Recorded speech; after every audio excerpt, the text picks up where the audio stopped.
Matagumpay na isinagawa ng lokal na pamahalaan ng Divilacan, Isabela, katuwang ang iba't ibang ahensya ng pamahalaan ang isang serbisyo karavan na naglalayong maghatid ng mahalagang serbisyong pampamayanan sa mga residente ng bayan noong ika-20 ng Disyembre nitong taon. Binigyang diin ang aktibidad sa aktibong presensya at partisipasyon ng mga opisyal at kinatawan ng mga kasaping ahensya at kabilang sa mga dumalo si Police Major Teresito C. Kalimpusan Jr.,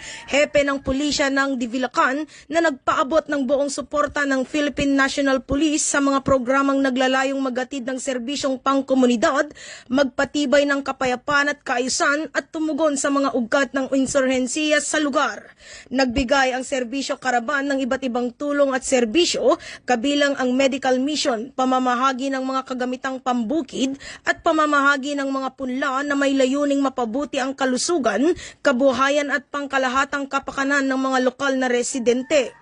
Ang inisyatibong ito ay sumasalamin sa pinag-isang pagsisikap ng pamahalaan at mga katuwang na ahensya sa pagsusulong ng pammatagalang kaunlaran, pagtataguyod ng mabuting pamamahala at pagtiyak sa kapakanan ng komunidad.